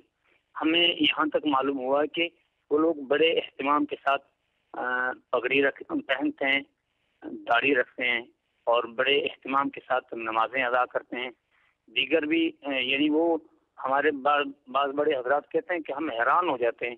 مجھے ایک عالم کہہ رہے تھے انگلینڈ کے کہ میں نے اسٹوڈنٹ کے ساتھ بات کی کہ آپ لوگ اتنی شدت کے ساتھ دین پر عمل کر رہے ہیں تو آپ کے لیے مشکل نہیں ہوتی؟ وہ کہتے ہیں کہ جب رسول اللہ صلی اللہ علیہ وسلم کا مبارک طریقہ ہمارے سامنے آتا ہے تو ہمیں شرم آتی ہے کہ ہم کسی غیر کے طریقوں کو اپنائیں، اور اس وجہ سے وہ لوگ بڑے یعنی مستقل مزاجی کے ساتھ دین کی طرف راغب ہو رہے ہیں. پھر ایک بڑی وجہ یہ بھی ہوئی کہ جب ان لوگوں نے خود ریسرچ کی تو ان کے سامنے یہ حقیقت کھلی کہ جو کچھ اس وقت دنیا میں اسلام کے خلاف کیا جا رہا ہے وہ سراسر جھوٹ ہے، اور وہ لوگ اپنی زندگی میں کسی قدر آزاد بھی ہیں تو انہوں نے سچائی کو تسلیم کرتے ہوئے اس پر عمل کرنا شروع کر دیا، اور آخر کار انہوں نے اسے سینے سے لگا لیا، جس کی وجہ سے اب ان کے علاقوں میں انہیں بہت مسائل کا سامنا ہو رہا ہے کہ دیکھیں ہماری نسل کس رخ پر جا رہی ہے. تو میں سمجھتا ہوں یہ اسلام کی ایک بڑی کامیابی ہے، اور ہم مسلمانوں کو بھی اس چیز سے سبق سیکھنا چاہیے کہ جب اغیار ہمارے عمل پر اتر آئے ہیں اور ہمارے پاس نبی آخر زمان صلی اللہ علیہ وسلم کا مبارک طریقہ قرآن مجید کے مبارک تعلیمات موجود ہیں، تو ہم مسلمان کیوں کر اس پوزیشن پر اترے ہوئے ہیں کہ ہم دین کو نہیں اپناتے، دین پر زندگیاں نہیں ڈالتے، اور دینی احکامات کو رسول اللہ صلی اللہ علیہ وسلم کے مبارک طریقوں کو نہیں اپناتے، ان کی قدر کیوں نہیں کرتے. اور اس وقت جو ہمیں پریشانیوں کا سامنا ہے اس کی بھی بڑی وجہ یہی ہے کہ ہم سے وہ مبارک عمل چھوٹ گئے. تو ہمیں چاہیے کہ ہم اس چیز کا احساس پیدا کریں کہ جو کچھ ہمارے پاس دولت موجود ہے خدا نہ کرے کہ کہیں ہمارے ہاتھوں سے چھن جائے اور وہ غیر اس کو تسلیم قبول کر لیں اور ہم خالی ہاتھ دنیا سے چلے جائیں. جی سیف صاحب، آپ کیا سمجھتے ہیں کہ ایک جو نوجوان ہے جو پیدائشی طور پہ مسلمان ہے اور ایک وہ نوجوان جو نیو مسلم ہوا ہے، آپ اس میں کیا فرق ہے؟ آپ کیا ان میں فرق محسوس کرتے ہیں؟ دیکھیں جی، جو شخص تو پیدائشی طور پر مسلمان ہے نا، شاید وہ اس چیز کی قدر کو اتنا نہیں سمجھتا جتنا بعد میں خود ریسرچ کر کے یا تعلیم کے ذریعے یا کسی حادثے کی وجہ سے یا حالات کی وجہ سے جو شخص مسلمان ہوتا ہے نا، اس کو بہت ساری ایسی چیزیں جو اس نے محنت کے ذریعے حاصل کی ہوتی ہیں وہ اس تک پہنچی ہوتی ہیں، اور اس کے بعد اس پر عمل پیرا ہوا ہوتا ہے. تو اس کا جب وہ ایسی صورت میں دین کی طرف آتا ہے نا تو پھر وہ ہر طرح کی مشکل کا سامنا کرنے کی ہمت رکھتا ہے. دیکھیں رسول اللہ صلی اللہ علیہ وسلم کے ساتھ جو لوگ ایمان لے کر آئے وہ ان میں اکثریت بڑے لوگوں کی تھی جنہوں نے خود دیکھا، دین کو دیکھا، دین کے حالات کو دیکھا، دین کی کامیابی کو دیکھا، اور پھر وہ جب اس پر آئے تو پھر ان کے لیے کسی بھی قسم کا فیصلہ قبول کرنا مشکل نہ تھا. ہمارا تو ایک بڑا مسئلہ یہ ہے نا کہ ہم پیدائشی طور پر دین میں آ گئے، اور پھر اب ہم جو ہے نا جب دنیا کے رنگینوں میں گم ہوتے ہیں تو پھر ہم سے بہت کچھ چھوٹ جاتا ہے. پھر اس کو ہم گھر کا دین سمجھ کے اس کی قدر چھوڑ دیتے ہیں. جب قدر چھوڑتے ہیں تو وہ ہمارے ہاتھوں سے نکلتا جاتا ہے، اور وہ وقت آ جاتا ہے کہ پھر ہمیں اب دیکھیں نا ہماری نسلوں کو بہت ساری بنیادی تعلیمات کا علم ہی نہیں ہے. اس کی وجہ یہ ہے کہ ہم نہ خود قدر کرتے ہیں اور نہ وہ ہماری نسل قدر کرتی ہے، جس کی وجہ سے اب ہم مسائل سے دوچار ہوتے جا رہے ہیں. تو احساس کی ضرورت ہے، اور جو لوگ اس طرف آ رہے ہیں انہیں ہم انہیں مبارکباد دیتے ہیں، ان کا ہم انہیں ویلکم کرتے ہیں. اللہ رب العزت انہیں اس دین متین پر سلامتی نصیب فرمائے اور ان کی اور ہم سب کی آخرت آسان فرمائے. سیف اللہ ربانی صاحب، آپ کا بہت بہت شکریہ. یہ سیف صاحب نے ایک بڑی اچھی بات کی طرف جو ہے نا وہ ایک رہنمائی فرمائی ہے کہ اب دیکھیں دین کی دولت جو ہے جو پیدائشی طور پہ ملتی ہے، ظاہری بات ہے آپ ایک نیچر ہوتا ہے کہ ایک چیز ملتی ہے تو اس کو آپ کو ظاہری بات ہے احساس کم ہونے کی وجہ سے وہ آپ کو اس کی قدر نہیں رہتی. اس کے برعکس جو نئے مسلمان لوگ ہوتے ہیں ان کا اسلام سے جذبہ، پیار اور وہ اتنا ہوتا ہے کہ آپ تصور نہیں کر سکتے. تو کیا وجہ ہے کہ ہمارے جو نوجوان جو ہیں وہ اس میں تھوڑی سی سستی وہ کر رہے ہیں؟ یہ دیکھیں کہ انسان کی فطرت کے اندر ایسے ہی ہے.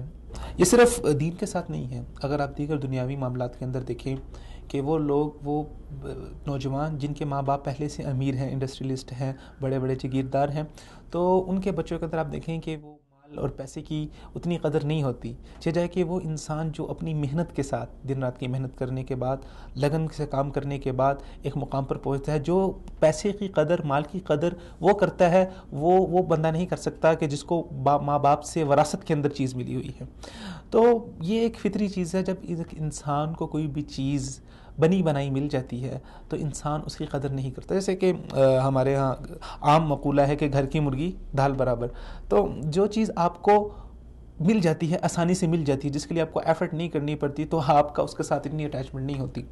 اگر ہم دوسری طرف دیکھیں تو جو ہماری مغربی نوجوان ہے, جو ہماری ویسٹرن یوتھ ہے, وہ اسلام کو حاصل کرنے کے لیے کئی قربانیوں سے گزرتے ہیں, کئی مراحل سے گزرتے ہیں, کئی مشکلات سے گزرتے ہیں. سب سے پہلے تو ان کو اپنے گھر کے اندر ایک جنگ کا سما بنانا پڑتا ہے, گھر والوں کی مخالفت ہوتی ہے, پھر اس کے بعد پوری سوسائٹی کی مخالفت ہے, دوستوں کی مخالفت ہے, کئی چیزیں ان کو مول لینی پڑتی ہیں, اور وہ بہت محنت کے بعد, بہت قربانیوں کے بعد وہ اسلام کی طرف آتے ہیں, پڑھتے ہیں, تحقیق کرتے ہیں. ہمارے جو پاکستانی یوتھ ہے خاص کر, وہ اسلام تو ان کے پاس ہے, نام کے مسلمان تو ہیں, لیکن اسلام کا نالج ان کے پاس نہیں ہے, وہ اسلام کو انہوں نے پڑھا نہیں ہے. بس ان کو والدین سے موروثی مذہب اسلام مل گیا ہے, تو وہ اسلام کے اپنے آپ کو دعوے دار سمجھتے ہیں.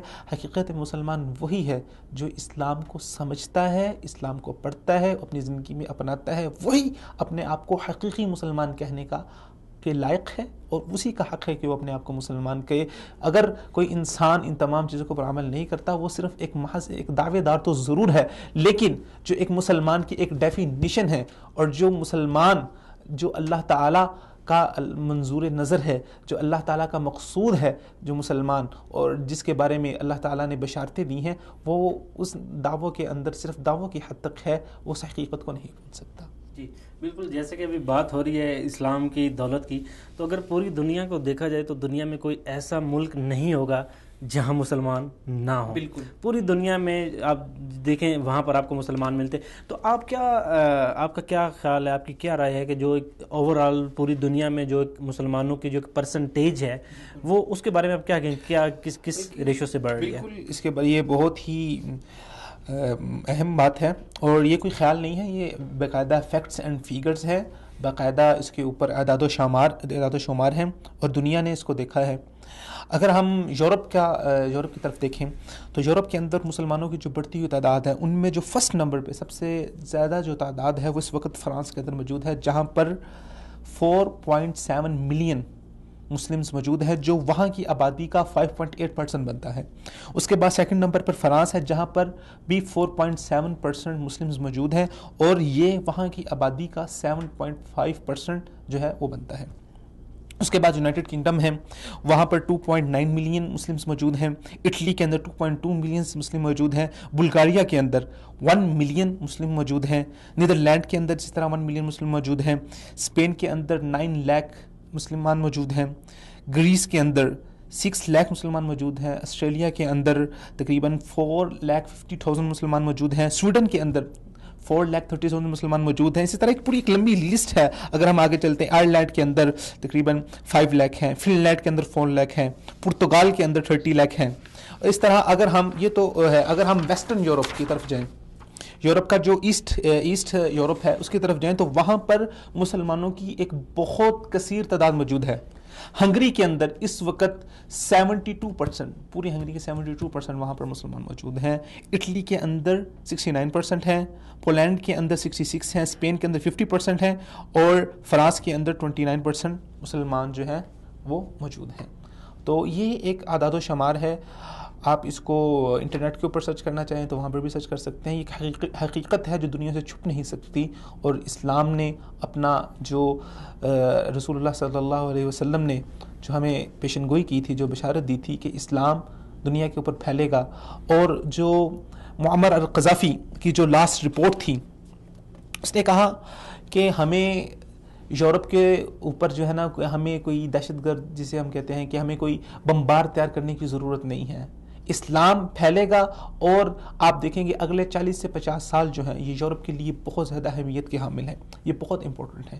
مسلمانوں کی تعداد اس طرح اتنی اکثریت سے بڑھ رہی ہے. اور یہ ایک رپورٹ میں آپ ناظرین کے سامنے پیش کرنا چاہوں گا کہ جتنے ہم نے جو اعداد و شمار اور جتنی پرسنٹیج مسلمانوں کی بتائی ہیں، اس کے اندر ایک بہت بڑا جو فیکٹ ہے وہ یہ بھی ہے کہ مسلمان جو ہیں وہ ایسٹرن جو یورپ ایسٹ کے اندر جو یورپ رہ رہے ہیں، یورپینز ہیں، یورپین سے 8 to 9 ایئر ینگر ہے. جی معذرت، یہاں ہمارے ساتھ جو ہے عنایت اللہ صاحب ہیں، ان سے بھی بات کرتے ہیں.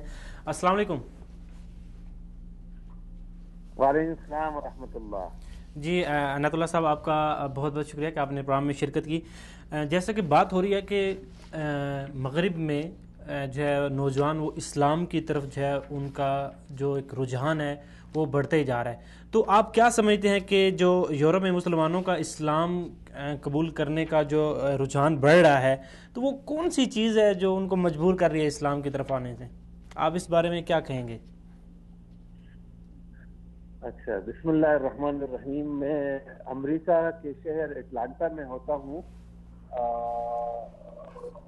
یہاں پہ یونیورسٹیز اور کالجز میں ہمیں جانے کا موقع ملتا ہے، تو یہاں لوگ اطمینان چاہتے ہیں اور اطمینان کی تلاش میں وہ ہر حدود کراس کر جاتے ہیں. شراب پینا، زنا اور حرام خوریاں کرنا، سب اس کے باوجود ان کو سکون نہیں آتا ہے، تو وہ اس تلاش میں ہوتے ہیں کہ ہمیں کیا کرنا چاہیے. اسی طریقے سے ہمارے یہاں ایک آرگنائزیشن ہے WhyIslam.org کے نام سے.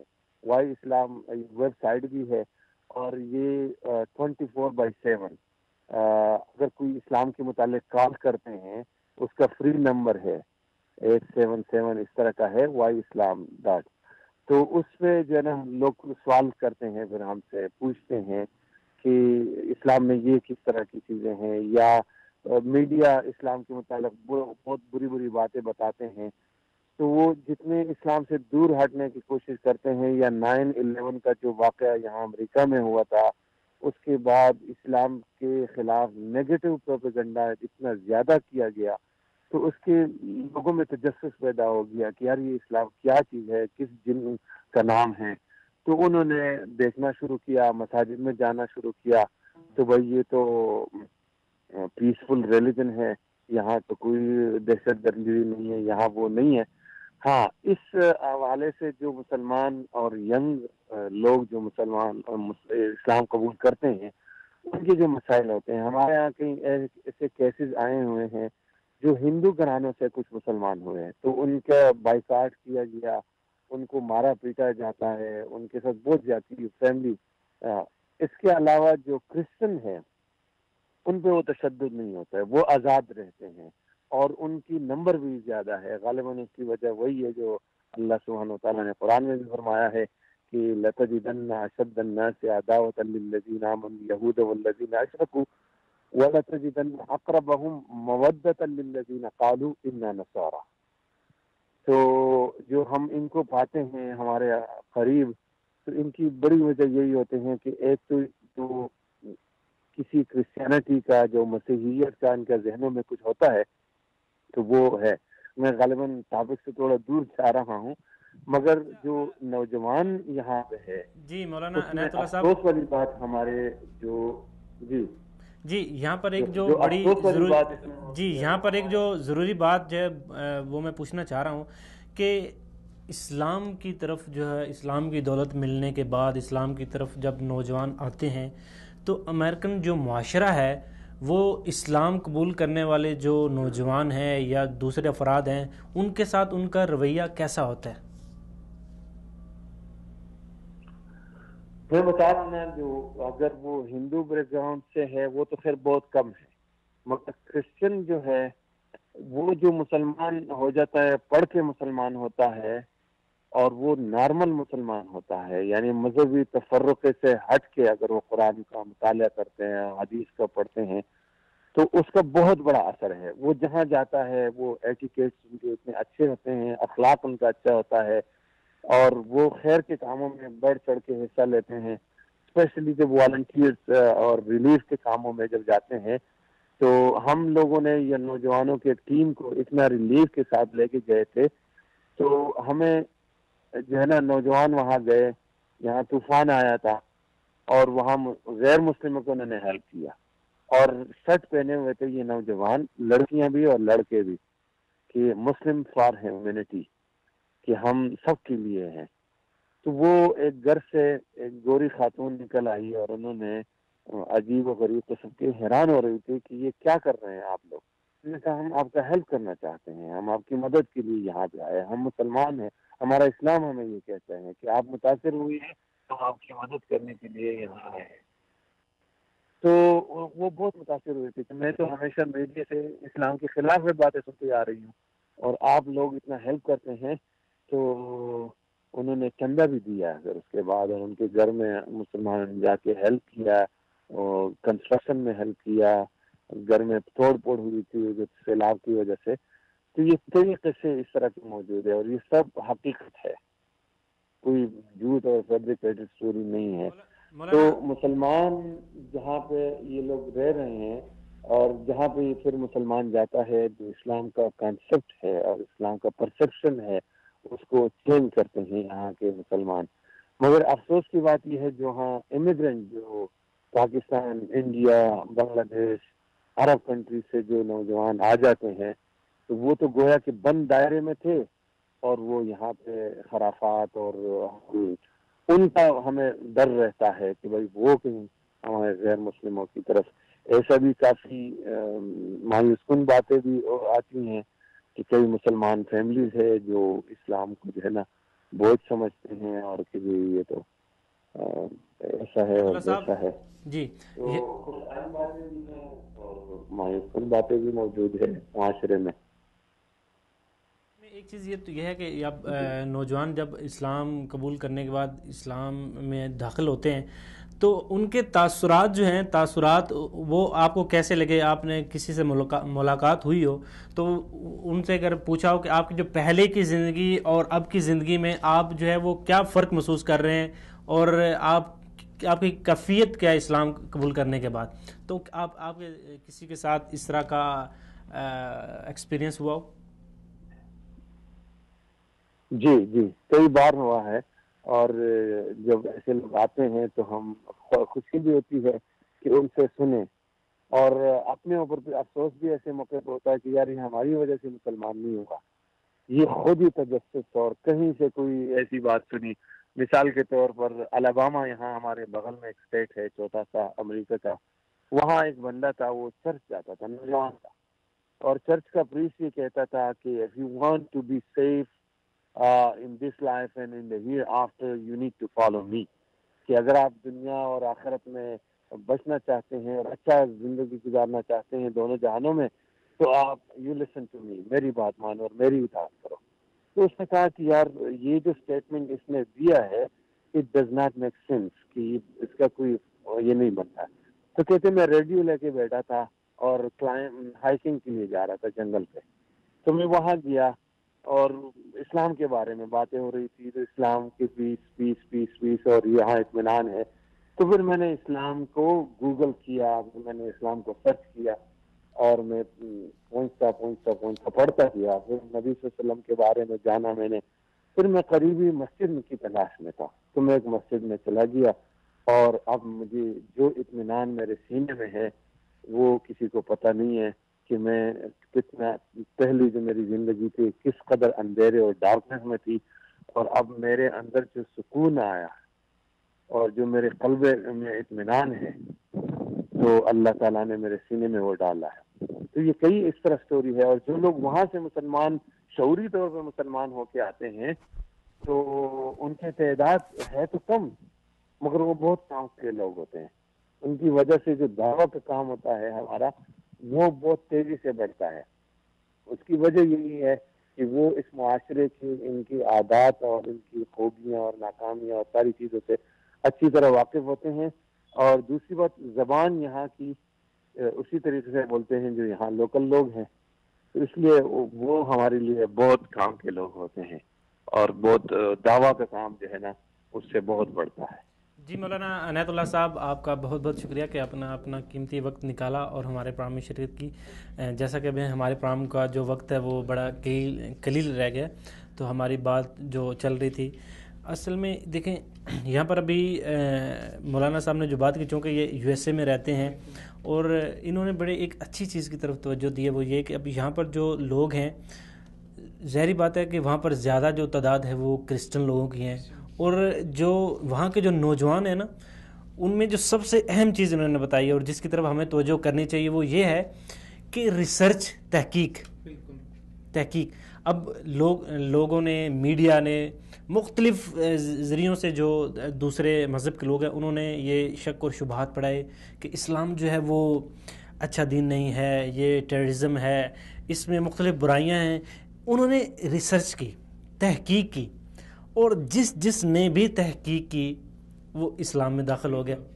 جس نے بھی اس کے اوپر سوچا سمجھا اور اسلام کے اوپر ایسے آئے کہ ابھی وہاں کا جو معاشرہ ہے، وہاں کے جو لوگ ہیں، ان کو مختلف طریقوں سے تنگ کر رہے ہیں، ان کے اوپر مشکلات لا رہے ہیں، لیکن وہ پیچھے نہیں ہٹ رہے. تو آپ اس بارے میں کیا کہیں گے؟ چونکہ ہمارا وقت بھی مختصر سا ہے، تو اس بارے میں کیا کہیں گے؟ مختصر سے وقت میں 2 جملوں میں ہی اپنی بات کو مکمل کروں گا کہ اسلام کوئی بھی انسان جو فطرت سلیم کے اوپر ہے، جس انسان کا دل قلب سلیم ہے، اور اگر وہ انسان غیر جانبدار ہو کے وہ اپنے اوپر جو اینک ہے، جو خاص دیکھنے کی اینک ہے، وہ اتار کے اگر حقائق کا مشاہدہ کرے، تو دنیا کے اندر کوئی بھی ایسا انسان نہیں ہے کہ جو اسلام کی حقانیت کا اعتراف کیے بغیر رہ سکے. کیونکہ اسلام اور قرآن مجید، جو اسلام کا جو منبع ہے قرآن کے اندر، آج جو مغرب کے سائنٹسٹ ہیں، بڑے بڑے سائنسدان ہیں، وہ بھی اس بات کو مانتے ہیں کہ قرآن مجید نے 1400 سال پہلے، ہم تو آج اتنی ترقی کرنے کے بعد، ہم نے اتنی مشینریاں ایجاد کر لیں، اس کے بعد جا کر ہم ابھی بھی بہت ساری ایسی حقیقتیں ہیں جن کا راز نہیں معلوم کر سکے. لیکن قرآن نے اس دور کے اندر، جب نہ کوئی مشینری تھی، نہ جب اتنی ٹیکنالوجی تھی، قرآن نے اس وقت جو اتنے بڑے بڑے سائنسی جو گتھیاں ہیں ان کو سلجھایا ہے، سائنسی جو مسائل ہیں ان کو بیان کیا ہے. یہ جو ہے نا وہ کسی ایک انسان کے بس کی بات نہیں ہو سکتی. اور سب سے جو بڑی بات ہے وہ آپ صلی اللہ علیہ وسلم کی زندگی ہے. آپ صلی اللہ علیہ وسلم کے بارے میں اگر آپ کی سیرت طیبہ کا مطالعہ کیا جائے تو ہمیں پتہ چلتا ہے کہ آپ صلی اللہ علیہ وسلم نے باقاعدہ طور پر کسی سے پڑھا نہیں تھا. تو جو انسان کسی سے، جس نے تعلیم حاصل نہ کی ہو، باقاعدہ طور پہ پڑھا نہ ہو، پھر وہ اتنی بڑی بڑی باتیں، اتنے بڑے بڑے نظام، اتنے بڑے بڑے قوانین اور اتنی بڑی بڑی گتھیاں جو لوگوں کو آج بھی سلجھانے میں صدیاں لگ گئی ہیں، وہ اس وقت کے جو ہے وہ نظام کے اندر سلجھ گئی ہیں. اتنا بڑا اور اتنا عبقری نظام کہ جو کائنات میں آنے والے ہر انسان کے لیے کافی و شافی ہے. ابھی جتنا 1400 سال کا عرصہ گزر گیا ہے، مزید 1400 سال اور اس سے آگے بھی تا قیامت کے لیے قرآن مجید کے اندر ایک ایسا نظام اللہ تعالیٰ نے دے دیا ہے پوری انسانیت کے لیے کہ ہر انسان کے لیے وہ کافی و شافی ہے. قرآن کے بعد کسی انسان کو کسی دوسرے نظام کی طرف جانے کی ضرورت نہیں ہے. اسلام آ جانے کے بعد کسی بھی انسان کو کسی دوسرے نظام کی طرف جانے کی کوئی ضرورت نہیں ہے. اس قرآن الیوم اکملت لکم دینکم واتممت علیکم نعمتی ورضیت لکم الاسلام دینا، اللہ تعالیٰ نے اسلام کو مکمل کر دیا، یہ نعمت کو مکمل کر دیا. اب انسانیت ایڑی چوٹی کا زور لگا لے، لیکن قرآن جیسا نظام، اسلام جیسا نظام کبھی پیش نہیں کر سکتے. جی بالکل ایسے ہی. اور یہی وہ وجہ ہے جو ہمارے مغربی نوجوانوں کو، جو ہماری یوتھ کو اپنی طرف اٹریکٹ کر رہی ہے. اور انشاءاللہ آپ دیکھیں گے، ویری سون آپ دیکھیں گے کہ کس طرح نوجوان جو ہے وہ اسلام کی طرف راغب ہوں گے. اور بہت جلد، وہ وقت دور نہیں ہے کہ جب یہی نوجوان پورے یورپ کے اوپر اپنا اثر و رسوخ قائم کریں گے اور پورے یورپ پہ اسلام کا جھنڈا لہرائے گا. جی بالکل. ناظرین، آج ہم نے جو یورپ میں نوجوان ہیں وہ اسلام کی طرف ان کا راغب جو ہے ہونا، اسلام کی طرف آنا، اس کی کیا وجوہات ہیں، کیا اسباب ہیں، اس ساری چیزوں کے اوپر ہم نے بات کی. تو اسی حوالے سے میں مولانا عنایت اللہ صاحب آپ کا بھی بہت مشکور ہوں، اور اس کے علاوہ مولانا سیف اللہ صاحب آپ کا بھی بہت بہت شکریہ، اور ثاقب ریاض بٹ صاحب آپ کا بھی بہت بہت شکریہ، اور ہمارے اسٹوڈیو کے مہمان عبد الرحمن شفیق صاحب آپ کا بھی بہت بہت شکریہ کہ آپ نے ہمارے پروگرام میں شرکت کی.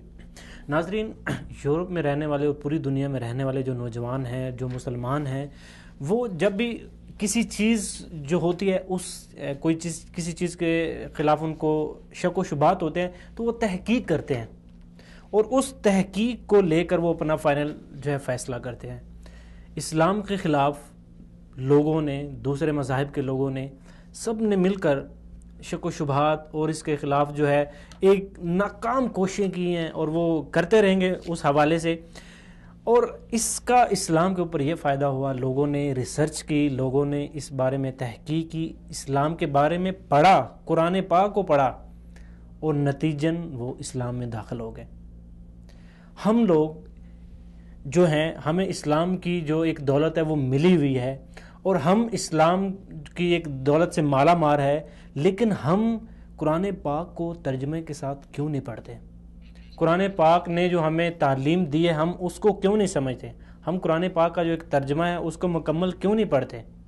ناظرین، یہ سوچنے والی بات ہے، ہمارے نوجوانوں کو یہ سوچنے والی بات ہے کہ ہم جو ہیں، ہم اپنے ملک کا فیوچر ہیں، اور اپنے فیوچر کو ہم قرآن، چونکہ ہمارا جو پاکستان ہے یہ بنا ہے لا الہ الا اللہ محمد رسول اللہ، جب تک ہم اس کے مطلب کو نہیں سمجھ پائیں گے تو ہم آگے آنے والا جو وقت ہے اس میں کیسے سروائیو کر پائیں گے؟ تو ناظرین، یہ بڑی سوچنے والی بات ہے، اور ہمیں چاہیے کہ ہمیں قرآن پاک جو ہے اس کو تفصیل کے ساتھ پڑھنے کی، اس کے ترجمے کو پڑھنے کی، پھر ہم اسلام کا جو ایک مقصد ہے، جو ہمارا اس دنیا میں آنے کا مقصد ہے، اس کو صحیح معنوں میں سمجھ پائیں گے۔ تو ناظرین، آج کا پروگرام آپ کو کیسا لگا؟ اپنی فیڈ بیک سے ضرور آگاہ کیجیے گا، اور ان ناظرین سے ہم معذرت خواہ ہیں جن کے کال ہم جو ہے وہ نہیں لے سکے۔ تو آپ کو ہمارا یہ پروگرام کیسا لگا؟ اپنی قیمتی رائے جو ہے وہ ہم تک ضرور پہنچائیں۔ ملیں گے اگلے پروگرام میں، تب تک کے لیے السلام علیکم ورحمۃ اللہ۔